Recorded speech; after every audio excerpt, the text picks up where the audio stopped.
So when the garden gives you a lot of basil, what do you do with it? You make a quick and easy basil pesto, and I'm about to share this with you right now.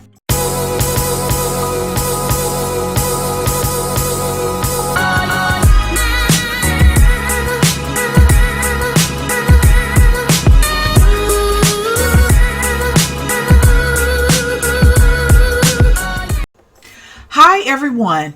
So what I went ahead and did is I went ahead and harvested a nice bowl full of basil for our quick and easy basil pesto. And one tip that I learned from Callie Kim is when you harvest different greens and herbs, I go ahead and I fill my sink with some water and I add some vinegar in here. The vinegar is going to dislodge like any bugs, any spiders that may be on your leaves. Since I garden organically, this definitely helps me because I can say that I did see like a couple of spiders on here.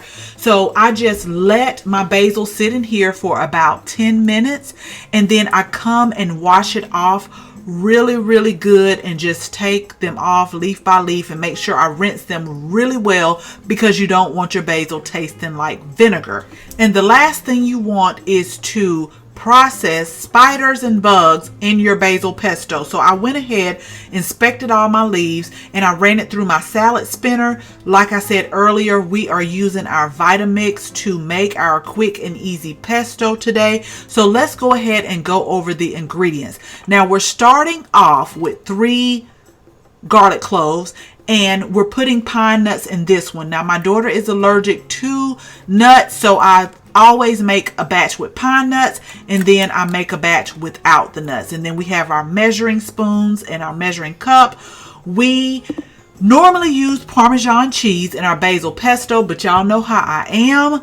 We're going to add the rest of this 4 cheese in there with the pesto to use that cheese up. We have our olive oil and these cute little containers right here. I picked these up years and years ago from the Gardener Supply. They are perfect because I have a lot of basil pesto that I make, so I freeze what we don't use. So now what we're going to do, like I said, this is so easy, is you're just going to add all of the ingredients. If you have a food processor, add it in there. We're adding this in our Vitamix. I'm just putting in the basil. I'm going to go ahead and add my 3 cloves of garlic to start off because y'all know what I say. Always taste your food. If it doesn't taste, if something is missing or if it doesn't taste right, add some more.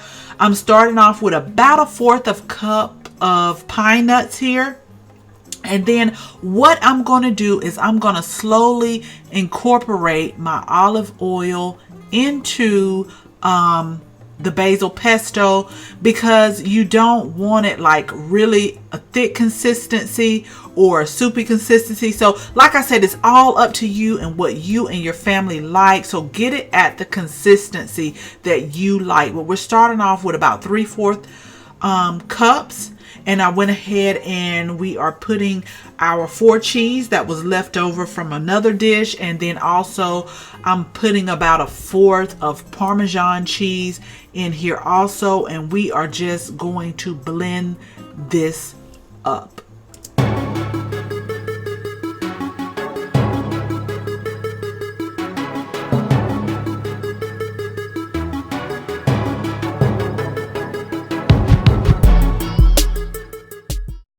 So this basil has so many uses. I'm going to freeze this batch, but I do have some that is left over that I'm actually going to use on my shrimp that I'm sauteing tonight. You can use it on seafood. You can put it in your pasta, saute some nice garlic and tomatoes, and you will have a meal. As always, thank you so much for watching this video, and I hope you share this video with your family and your friends for some amazing ideas. And if you like this video, please give it a thumbs up. And if you're not a subscriber, we would absolutely love to have you as a subscriber. So make sure you tap the bell so that you can receive notification each and every time we upload a new video. Again, thank you so much for watching. And until the next video, bye-bye.